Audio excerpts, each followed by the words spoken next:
Quid des études parlementaires en République démocratique du Congo?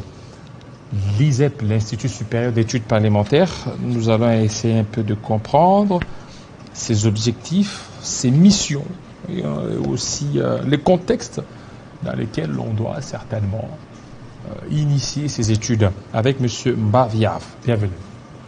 Merci beaucoup, monsieur le journaliste. Voilà, vous tenez certainement aux études parlementaires en République démocratique du Congo. Quand on sait qu'ici en RDC, il y a beaucoup de filières, il y a beaucoup de formations. Il y a des formations des juristes, des formations des Sciences Po, des formations beaucoup, mais aujourd'hui, vous voulez des études parlementaires. Pourquoi? Merci beaucoup pour la question. Nous voulons les études parlementaires parce que la RDC s'est engagée dans la démocratie. La démocratie qui est une grande école qui doit s'apprendre. Et un des socles de la démocratie, c'est le Parlement ou les assemblées délibérantes.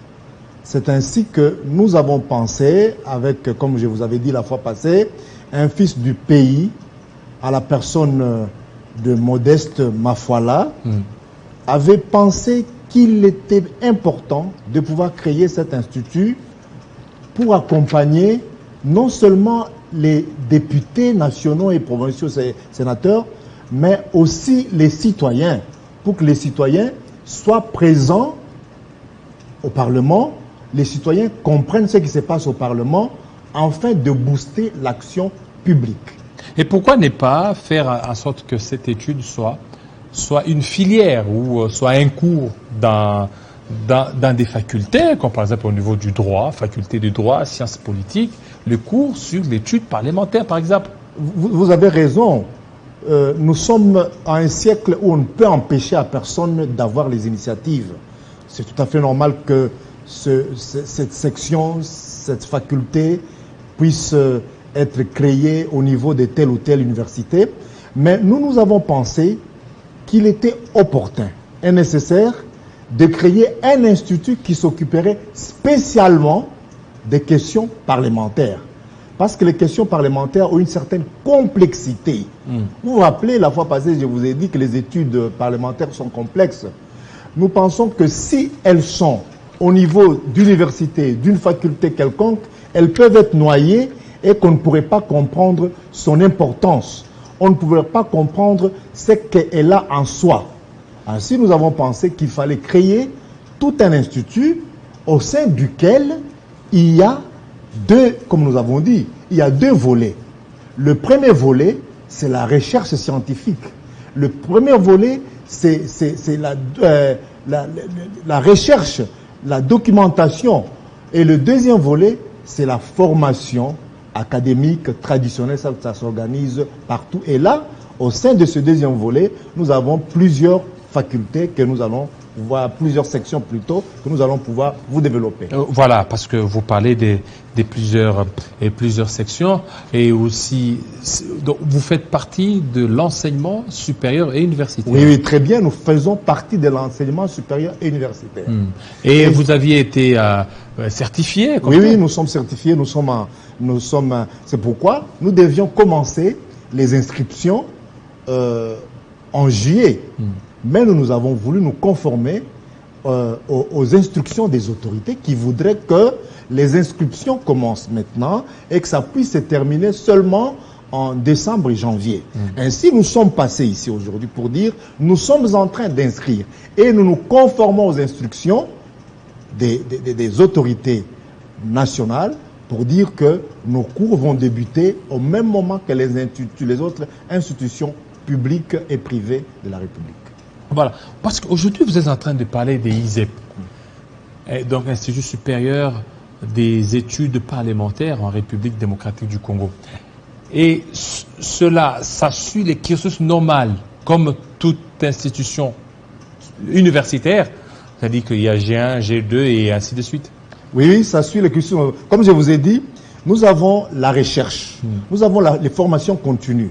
Là, c'est des séminaires que nous organisons, c'est des ateliers que nous organisons à l'endroit des actifs, des parlementaires, à l'endroit des fonctionnaires, à l'endroit des citoyens qui voudraient approfondir leurs connaissances. Mais à côté de la recherche scientifique, à côté de la formation continue, nous avons une formation académique telle que ça s'accomplit de manière traditionnelle, mais tout en nous accordant à la loi cadre sur l'enseignement qui voudrait que notre enseignement soit subdivisé en LMD, LMD aussi. LMD en licence, maîtrise et doctorat. C'est-à-dire que nous allons partir de la licence, maîtrise et doctorat. Comment nous allons organiser? Il se fait que nous aurons des étudiants qui ont déjà tel ou tel background, qui ont déjà tel ou tel diplôme, soit gradué, soit licencié, avec le système traditionnel. Pour ces étudiants, nous verrons dans quel cycle, dans quelle faculté dans quelle section nous pouvons les conduire. Ainsi, nous organisons une licence spéciale. Une licence spéciale pour ceux, par exemple, qui sont licenciés en droit, qui sont licenciés en SPA, qui sont licenciés en économie. Et nous avons deux grandes branches pour voir qui nous pouvons orienter dans telle branche, qui nous pouvons orienter dans telle branche. Mais pour ceux-là qui, nous pensons, qui doivent commencer comme s'ils avaient leur baccalauréat ou après leur baccalauréat, après homologation des dossiers, ceux-là vont commencer avec la licence. Ce n'est qu'après que tout ce monde-là, après ceux-là qui vont faire la licence normale et ceux-là qui vont faire la licence spéciale, ils peuvent faire la maîtrise. Et la maîtrise, comme vous savez, avec les instructions de nos autorités, c'est dire au niveau de la maîtrise, c'est que c'est plus de la pratique, c'est plus de la recherche. Et là, on oriente les étudiants plus à la recherche, plus près de la pratique, au niveau des assemblées délibérantes, au niveau des institutions publiques. Nous ferons en sorte que nous aurons une certaine crème qui va faire en sorte que nous aurons des chercheurs vraiment qui vont s'occuper des questions parlementaires. Que ce soit de la sociologie parlementaire, que ce soit du droit parlementaire, que ce soit de la philosophie, questions parlementaires, que ce soit des questions purement administratives.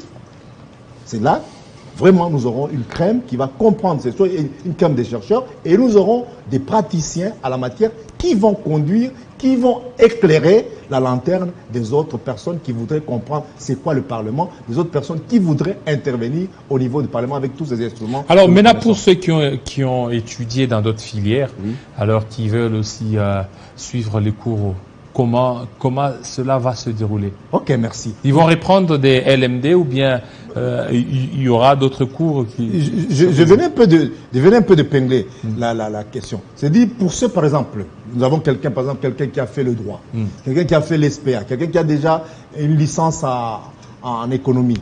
Nous allons l'orienter, nous allons voir comment il va faire la licence spéciale.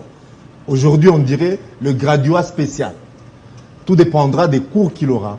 Est-ce qu'on va lui ajouter tel ou tel cours? Mais il s'est fait qu'il y aura un tronc commun de la licence spéciale où ils auront des cours vraiment, des cours innovants en matière de questions parlementaires. Par exemple, comment élaborer une loi, comment élaborer une politique publique, comment organiser un parlement, comment s'organise par exemple la diplomatie parlementaire, comment s'organisent par exemple les services de la questure parlementaire. Toutes ces questions seront abordées au niveau de la licence pour que ces formés soient à même de comprendre ce qu'est le Parlement et de fournir les informations requises à la population ou aux parlementaires. Alors maintenant, au niveau des LMD, les cours qui seront dispensés. Oui. Il y a quels cours? Parce que je vois, il y a les études, il y a le droit parlementaire. Oui. Alors, oui. Quels cours? Ça, c'est une grille des cours. Si le secrétaire général académique était là, mon chef, il devait dire. Nous avons vous savez que pour une année académique normale, il faut plus ou moins 900 heures. Plus ou moins 900 heures. 900 heures. Oui, oui. C'est-à-dire que nous faisons en sorte que chaque cours, nous nous conformons à ce qui se passe sous d'autres cieux, dans d'autres instituts supérieurs de la démocratie, instituts supérieurs parlementaires. Nous avons déjà tout réglé, et ça a déjà été transmis au niveau de nos autorités au niveau du ministère pour voir, par exemple, quel cours on aura en première licence, quel cours on aura en deuxième licence, quel cours on aura en troisième licence, quel cours on aura en licence spéciale. En fait, au niveau de première licence, supposons que vous avez votre diplôme d'État au niveau du premier, ou bien vous n'avez pas fait les études qui vous permettent vraiment de commencer directement la licence spéciale, nous pensons que nous aurons un tronc commun. Un tronc commun avec des cours généraux, sans nous tromper que ici nous avons la spécificité parlementaire et de la démocratie. C'est-à-dire, nous avons déjà fait en sorte que ces étudiants aient plus ou moins 900 heures et ils auront des cours tels que les demandent nos instructions au niveau de l'Institut supérieur universitaire, des instituts supérieurs universitaires, faire en sorte qu'ils aient des cours généraux et aussi des cours spécifiques. Ce n'est qu'en deuxième année de licence que chacun pourrait choisir sa section. Comme vous avez notre dépliant devant vous, il y a le droit parlementaire, il y a l'assistanat parlementaire, il y a le secrétariat des institutions parlementaires, l'administration et organisation du travail parlementaire, communication politique et parlementaire, programmation et gestion informatique des institutions, traduction et interprétariat. C'est-à-dire, à partir de deuxième année, chacun est dans sa section. Jusqu'en troisième année, où chacun va comprendre ce qu'il fait et nous rédiger le travail de fin de cycle. Ce n'est qu'en maîtrise encore qui va approfondir la question avec des séminaires approfondis sur chaque section. Oui, chaque section. Mais là, pour ceux qui sont en train de nous suivre, il y a ceux, parce que la fois passée quand on vous a reçu, il y a ceux qui disent qu'il y en a de trop, tous ces cours, il y en a de trop par rapport à la question que je vous ai posée. C'est-à-dire, pourquoi aujourd'hui, ceux qui sont en train de nous suivre, l'importance des études parlementaires, parce que il y a des députés qui sont là sans pour autant passer par ça, oui, mais qui deviennent des députés, ils sont députés parce qu'ils ont été élus par la population. Et aujourd'hui, vous mettez un institut sur les études parlementaires. Ok, merci beaucoup. L'importance, ça c'est une question qu'on a écoutée beaucoup depuis que nous existons. Les études parlementaires, pourquoi? Mais nous pensons que c'est vraiment capital. Nous sommes une démocratie jeune. Nous sommes une démocratie qui vient de commencer. Nous avons besoin de maîtriser d'en maîtriser les méandres. Et qui dit Parlement, qui dit Assemblée délibérante, c'est le socle, c'est la fondation. Comme je vous ai dit la fois passée, il est inconcevable que dans un grand pays comme ça, il y a le Parlement national avec toutes les passerelles qu'il a avec d'autres institutions. Il y a des assemblées provinciales, il y aura des assemblées municipales, il y aura des assemblées au niveau des territoires. Il est inconcevable que toutes ces assemblées, que tous ces députés, que tous ces sénateurs, que tous ces fonctionnaires ne soient pas sous-tendus par un centre de compétences, un centre qui doit les orienter de manière scientifique et technique. Je n'ai rien contre les nouveaux députés, je n'ai rien contre les nouveaux... Il faut une remise aussi à niveau oui, dans chaque corps de métier, dans chaque formation, il y a toujours une remise à niveau. Si vous voulez être sérieux, si vous voulez être compétent, si vous voulez prospérer, il faut toujours une remise en question. Est-ce que vous avez eu quand même aussi entré en contact avec les institutions parlementaires pour envoyer certains d'entre eux pour être enseignés par rapport aux études parlementaires? Oui, nous essayons de le faire. D'ailleurs, nous remercions beaucoup Télé 50 parce que déjà, après notre passage ici, nous avons eu beaucoup d'échos. Il y a beaucoup de parlementaires, beaucoup de fonctionnaires qui nous ont appelés, beaucoup de fonctionnaires, même au niveau des ministères, qui veulent vraiment apprendre. C'est comme ça que, par exemple, ils se cafouillent les places quand nous avons des séminaires, nous avons des formations continues. nous envoyons des invitations. Mais il s'est fait que pour les inscriptions au niveau de la formation traditionnelle, nous devons encore insister. Dans des émissions pareilles, nous devons encore insister pour que les gens comprennent l'importance. Pourquoi? J'ai toujours dit que le Parlement, comme on le dirait un peu dans le jargon, c'est comme un peu un éléphant. C'est comme un éléphant. C'est très complexe. C'est comme une rivière où vous pouvez entrer, vous y lavez et vous en sortez sale. Parce que c'est très complexe, c'est un labyrinthe. Alors, même ceux qui sont là doivent apprendre. Je suis content que déjà nous avons quelques candidats, quelques parlementaires qui se sont inscrits. Nous aimerions appeler les autres, même ceux qui sont passés par le passé, ils vont comprendre que quand nous étions là, nous n'avons pas compris tout. Même ceux qui travaillent au Parlement, les portes sont ouvertes. Parce qui est notre cible? Qui est notre cible? C'est-à-dire nous visons non seulement ceux qui sont parlementaires, mais ceux qui sont des parlementaires en devenir.